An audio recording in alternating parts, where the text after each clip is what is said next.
I was last in Lillestrøm 54 years ago. And he's never met these people, any of his family here.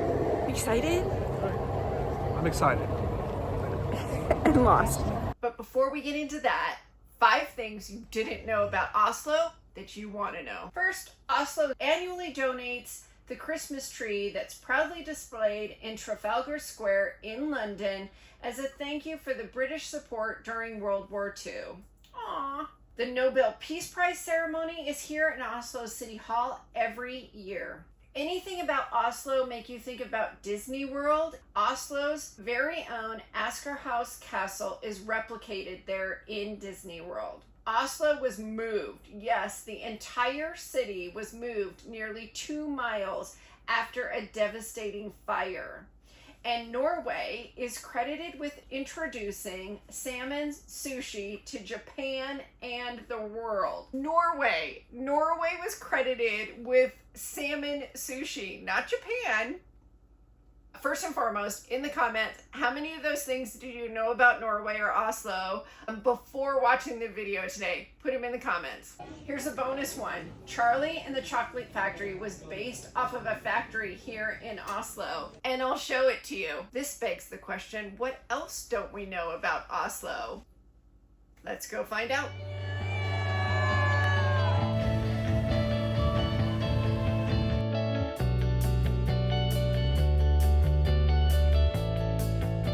Hi everyone, I'm Leslie, and I travel the world with you looking for everything that's just off the beaten path, different, unique, fun, maybe places you would not, go as a sightseer to really see the world. And as always, I'm so grateful you're here with me to just experience this incredible world of ours together.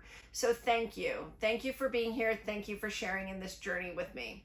So right out of the gate, sailing into Oslo is a history lesson in and of itself.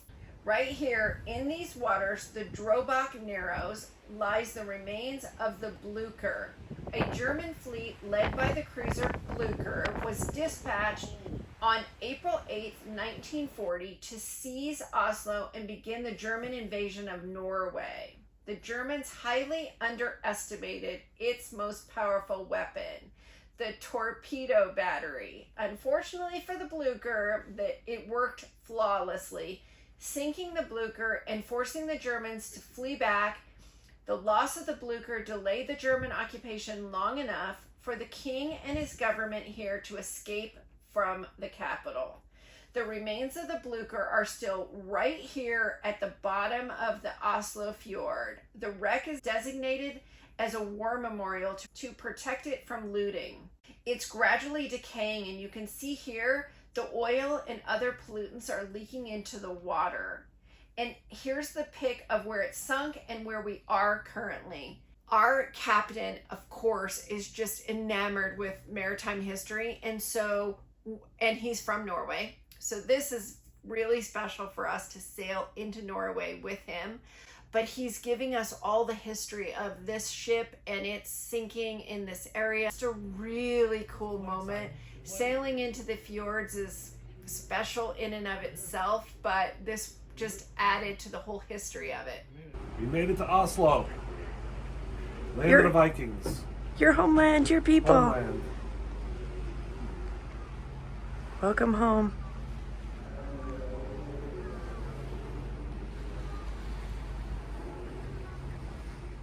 We have a very special day to celebrate this Norwegian guy, but first we want to go check out Oslo. Welcome to Oslo, everyone, and nothing says Oslo more than a 23-foot astronaut, right?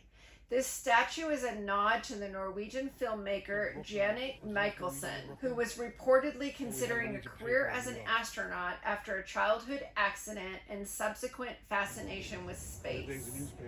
Oslo is incredibly walkable. It's so compact, it allows you to explore its highlights within a reasonable distance and maybe all within your allotted 10,000 steps for the day. And so, of course, that's exactly what we do. And first up is the Oslo Cathedral. It was completed in 1697 and it's known for its Baroque interior and has been the setting for numerous royal weddings and national events since Norway gained independence in 1905. The interior of this incredible cathedral houses these incredible doors, a ceiling that'll stop you in your tracks, and the oldest working church bell in Norway. It was installed in 1718. The ceiling here is murals by Hugo Lewis Moore, including the largest such painting in Norway. This was a stunning church and one that we added to our favorites list. And yes, Roy's still exploring churches with me 8 months later.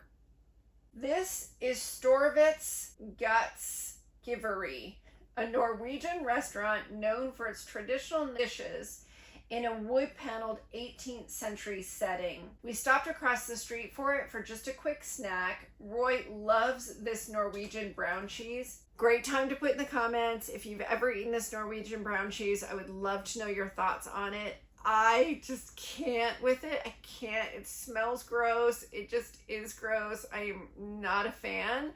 But it is a Norwegian staple. So I wonder what your thoughts. Put them in the comments.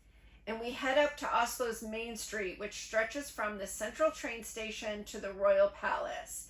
Speaking of the Royal Palace and this train station, we're heading straight to the Royal Palace for the changing of the guard, and the central train station is going to come in very important later in the video. This city is so vibrant, so fun, so lively, so young. This is the Freya clock atop the Freya Chocolate Factory flagship store. Remember how I said Charlie and the Chocolate Factory was based off of a factory here in Oslo? This is the one. This is the factory. The doll, the writer of Charlie and the Chocolate Factory, used as inspiration for his book. Doll apparently had Norwegian ancestors, and so this is just like, I love Charlie and the Chocolate Factory.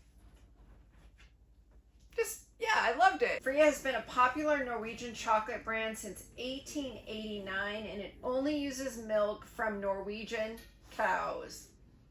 So we have our maps in hand while we're wandering. It's my mission to find Lefse. So do you remember Lefse? You would remember Lefse if you've been watching my prior videos. I scoured Sweden for this potato pancake that my Swedish grandmother made me as a child, and I swore it was a Swedish item. Come to find out, it's more likely a Norwegian item, which, as you can tell, I'm still bucking. Roy's Norwegian, and he barely knew what lefse was, so it's so odd to me that it's actually a Norwegian item. But one of my videos I showed you, one of my social media followers actually videotaped a bunch of items in Norway at the supermarket, so I knew what to look for, and we headed straight for the supermarket. And what did I find? Lefse.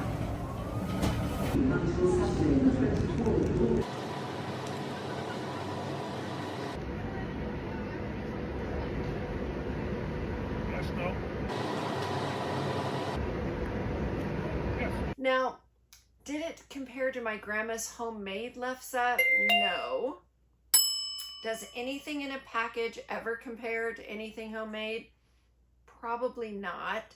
Was it lefse? Yes. You know, it was a little anticlimactic, but I was so happy to see it because I had literally, I think we had 6 stops in Sweden, and every single place I couldn't find it anywhere. I was so bummed. So I bought like my body weight in lefse here in Norway. Thank you again to Teresa, who gave me all of the scoop of where to go and what to find and what to look for. We need full bellies as we're jumping on a train to go to Lillestrøm.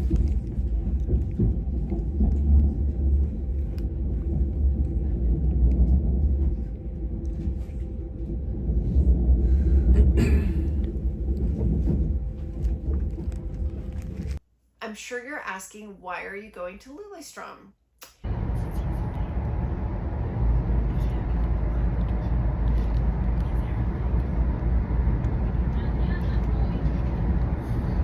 So if you'll indulge me here a minute, Roy's Norwegian, as you know, and he has family in Lillestrøm that he has never met.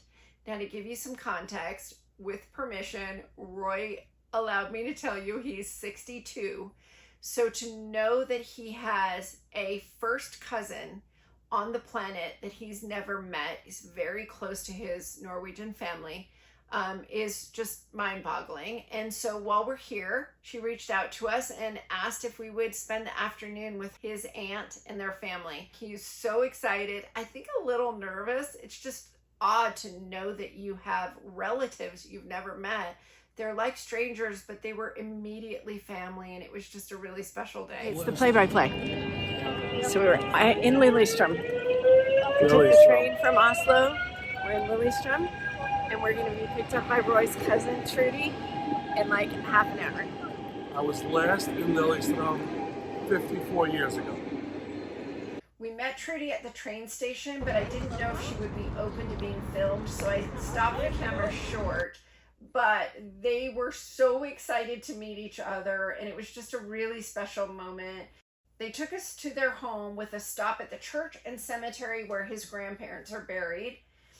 Look at how beautiful this is. This is Norway. This is the Norway I was looking forward to. So thanks for indulging me on that. It was just a really special afternoon with them, and we had to rush back. We wanted to spend every last second with them, and we had to rush back to the cruise port to get back to on board on time. Sorry we missed you.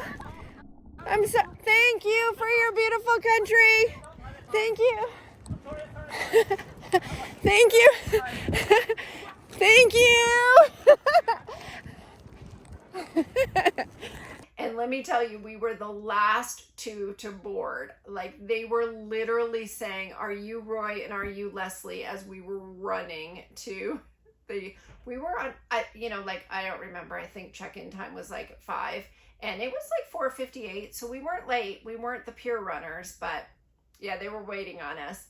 So we immediately went up to our cabin.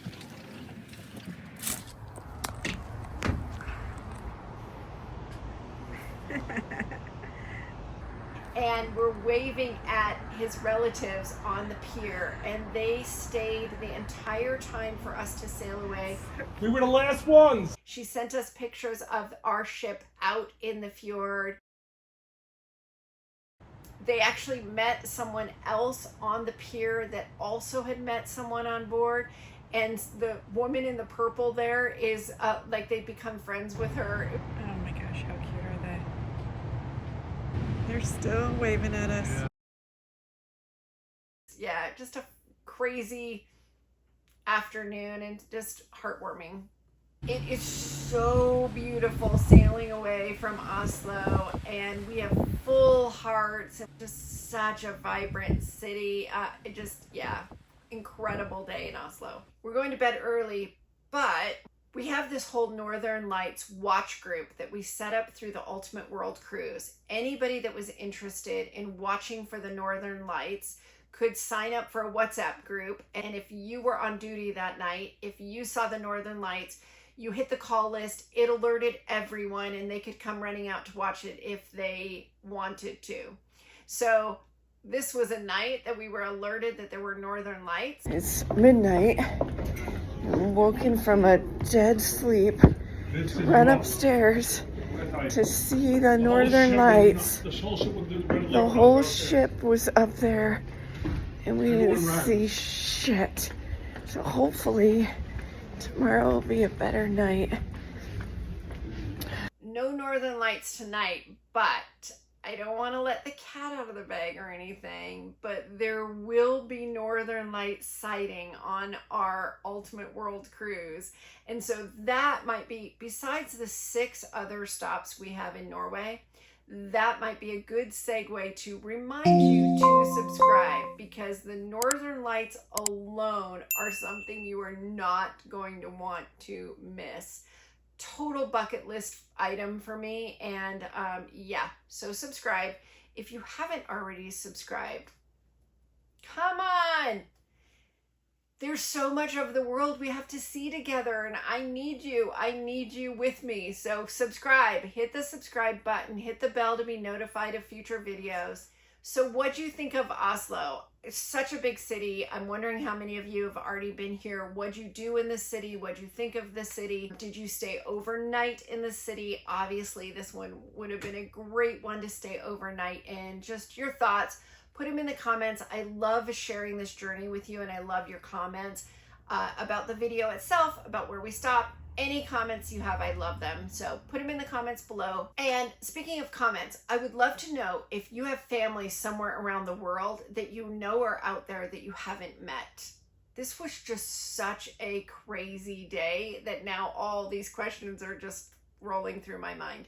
So if you do, put that in the comments. I would love to hear that story. So like I said, we have 6 more stops in Norway, and each of them are unique and different in their own way. And next up is Kristiansand. So don't forget to subscribe, and I will see all of your beautiful faces in Kristiansand, Norway. Bye for now.